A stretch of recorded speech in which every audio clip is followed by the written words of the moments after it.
The day my neighbor asked me to help her move, I thought I was doing nothing more than carrying boxes down 3 flights of stairs. I had no idea that inside one of those boxes was a letter with my name on it, written 23 years earlier by a woman who had been waiting for me ever since. And when her grandmother caught my wrist, looked straight into my eyes, and whispered, "She's been waiting for you," I realized my entire understanding of my own childhood had been built on a lie. Before we begin, if you believe in kindness, forgiveness, and second chances, please like this video, leave a comment, share it with someone you care about, and subscribe for more heartfelt stories. Your support helps us bring more inspiring stories to life. My name is Caleb Mercer, and at 34, I had become very good at living quietly.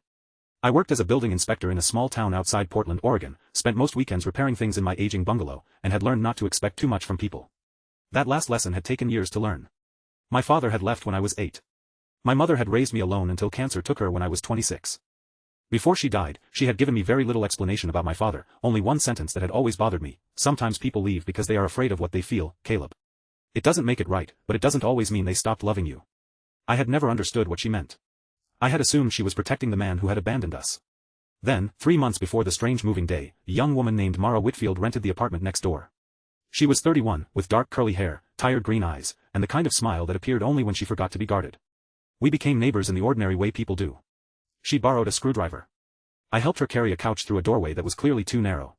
She brought me homemade banana bread as thanks, even though she apologized 3 times because the middle was slightly undercooked. We talked in the hallway about work, grocery prices, broken elevators, and the ridiculous amount of rain our town received. Mara never mentioned a grandmother until several weeks later, when I noticed an elderly woman sitting beside her in the courtyard. The woman had silver hair pinned neatly behind her ears and hands that trembled slightly when she lifted her teacup. Mara introduced her as Evelyn Whitfield. Evelyn looked at me for a long moment, and something about her expression unsettled me. It wasn't recognition exactly. It was something deeper, like surprise mixed with grief. Then she smiled politely and said it was nice to meet me. I thought nothing of it until the morning Mara knocked on my door. She stood there holding a roll of packing tape in one hand and a cardboard box in the other. She looked embarrassed when she asked whether I could help her move some things. Her lease was ending, and she had found a small house across town. She said her grandmother was moving with her because Evelyn could no longer manage the stairs. I agreed immediately. There was something fragile about Mara that morning. She kept rubbing her thumb along the edge of the tape dispenser, and every few minutes she looked toward her grandmother's apartment as though she were afraid of what she might find inside. We spent the morning carrying boxes. Books. Dishes. Old photographs. Winter clothes. Kitchen appliances. A battered wooden rocking chair that clearly meant more to Evelyn than its worn appearance suggested. When we entered Evelyn's bedroom, I noticed a large cedar chest sitting beneath the window. It was covered in scratches, but it had been polished recently. Mara hesitated when she saw it. "That one stays here," she said. I assumed she meant the chest would remain in the old apartment, but then she quietly added, "Actually, I don't know what to do with it." Before I could answer, Evelyn appeared in the doorway. She stared at me. Then she slowly walked toward me, reached out, and wrapped her fingers around my wrist. Her hand was cold. "She's been waiting for you," Evelyn whispered. I laughed nervously because I thought I had misunderstood her. I looked at Mara, expecting her to laugh too. She didn't. Instead, her face went completely pale. "Grandma," she whispered. Evelyn looked at her granddaughter, then back at me. Tears had gathered in the corners of her eyes. "I think he deserves to know." Mara stepped forward quickly. "Not today." That was the moment I knew the moving boxes weren't the real reason I had been asked to come inside. For the next hour, nobody explained anything. Mara kept finding reasons to stay busy. She wrapped plates that were already wrapped. She folded blankets that were already folded. Evelyn sat silently in her rocking chair, watching me as if she were trying to memorize my face. Finally, I asked Mara what was going on. She closed her eyes. "My grandmother has something that belongs to you." My heart began pounding. "What?" She didn't answer. Instead, she walked to the cedar chest. She knelt down, unlocked it with a small brass key, and lifted the lid. Inside were photographs, envelopes, old newspapers, a baby blanket, and a wooden toy train. Mara picked up a yellowed envelope. My name was written across the front. Not Caleb Mercer. Just Caleb. My hands began to shake. "I've never seen this before," I said. "I know," Mara answered. I looked at Evelyn. She lowered her eyes. And suddenly I was 8 years old again, standing in the kitchen of my childhood home, watching my father walk out the front door with a suitcase. I remembered his last words. He had told me he would come back. He never did. Mara sat down beside the chest. "My grandmother wrote that letter," she said.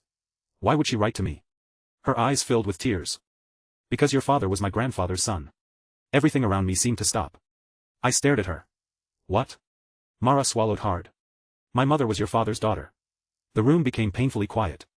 I looked at Evelyn again, and this time I saw something in her face that I hadn't noticed before. Regret. She told me the story slowly, stopping several times because the memories were difficult. My father, Daniel Mercer, had grown up in Evelyn's family. He had been talented, restless, and terrified of becoming like his own father, a man who had struggled with alcoholism and disappeared for years at a time. When Daniel met my mother, he loved her. But when she became pregnant, fear took over. He believed he was going to repeat the cycle. He wanted to leave town, find work, and return when he was stable enough to be the father he thought I deserved. But he never returned. Not because he stopped loving us. Because, according to Evelyn, he died in a highway accident less than a year after leaving. I felt the air leave my lungs. No, I whispered. Mara shook her head through tears. My grandmother tried to contact your mother. She sent letters. She called. But your mother never answered. I thought of my mother. I thought of all the years she had told me my father had abandoned us.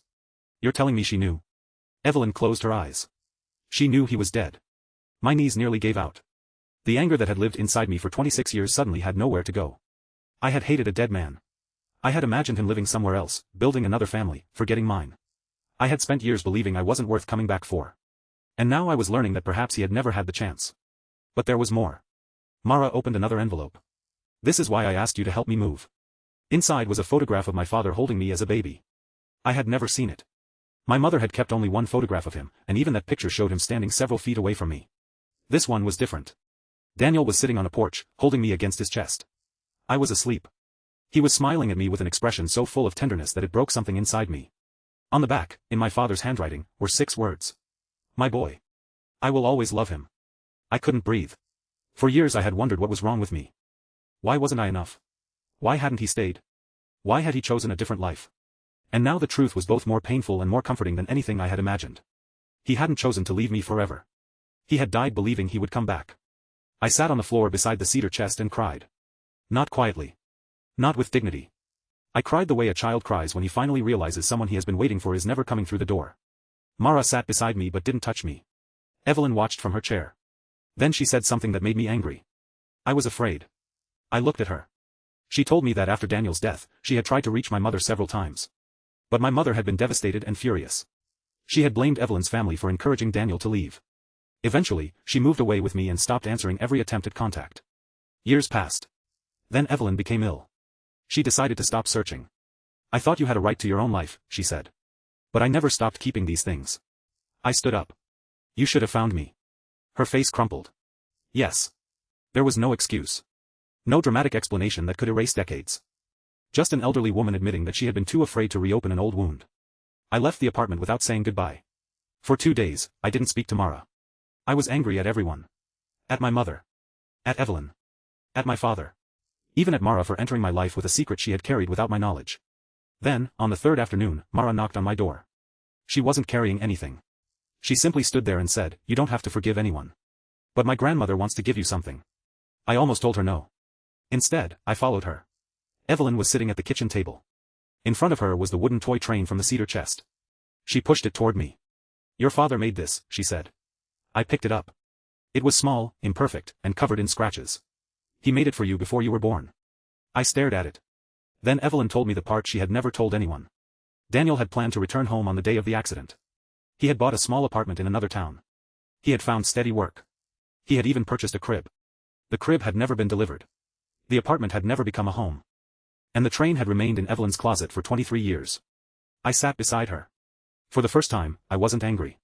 I was simply tired. "I wish I had known," I whispered. "So do I," she answered. I looked at her trembling hands. And suddenly I understood something my mother had tried to teach me before she died. Forgiveness wasn't saying what happened didn't matter. It was deciding that what happened would no longer control every tomorrow. I reached across the table and held Evelyn's hand. She began to cry. So did Mara. That afternoon, instead of finishing the move, the 3 of us sat together and opened every envelope in the cedar chest. There were birthday cards Daniel had written but never sent. There were photographs. A newspaper clipping about his accident. A receipt for the crib. And one final letter addressed to my mother. She had never received it. In it, Daniel wrote that he was terrified of becoming his father, but he was even more terrified of becoming a stranger to his own son. He promised that if he ever got the chance, he would spend the rest of his life making up for leaving. He never got that chance. But somehow, after all those years, the promise still reached me. I eventually moved the cedar chest into my own home. Not because I wanted to live in the past. Because I finally understood that the past didn't have to be a prison. Mara and I became close in the months that followed. Our friendship grew slowly, without pretending that everything had magically become perfect. We had difficult conversations. There were days when I still felt angry. There were days when Mara felt guilty for knowing the truth before I did. But we learned that family isn't always about blood. Sometimes family is the person who knocks on your door when you're hurting. Sometimes it's the person who stays when the truth becomes uncomfortable. And sometimes family is an old woman who has spent 23 years protecting a box because it contains the last pieces of someone you thought had forgotten you. Evelyn moved into a small downstairs apartment near my house. Every Sunday afternoon, I visited her. We drank coffee. She told me stories about my father as a boy. I told her about my mother. And slowly, the two halves of my past began to exist in the same room without fighting each other. One spring afternoon, Evelyn handed me a photograph I had never seen. It showed my father standing beside a tiny wooden train. On the back, he had written, "For Caleb, when he is old enough to understand." I smiled through my tears. Maybe I was finally old enough. Not to understand why life had taken so much from me. But to understand that love can survive mistakes, distance, silence, and even death. Speech balloon special request: before the story ends, tell us in the comments, what would you have done if you were in this situation? If this story touched your heart, please like, comment, share, and subscribe for more meaningful and inspiring stories. Your support encourages us to keep creating stories that touch hearts around the world. A year after that moving day, I stood in my backyard with Mara, watching Evelyn sit beneath the old maple tree. The wooden train rested on a shelf inside my house, polished but still carrying every scratch from the hands that had made it. I used to think losing someone meant losing everything they could have given you. Now I know that's not always true. Sometimes love takes the longest road imaginable before it finds its way home. We cannot change who left, who stayed silent, or which moments we lost. But we can choose what we do with the moments we still have. Because sometimes the person you've been waiting for isn't coming back. Sometimes the apology arrives decades late. Sometimes the truth hurts more than the lie. And sometimes, when you finally open the door you were afraid to touch, you discover that love was standing there all along, quietly waiting for you to be ready to receive it. And that is why a second chance is not always about getting the past back. Sometimes, it is simply being brave enough to let love have a future.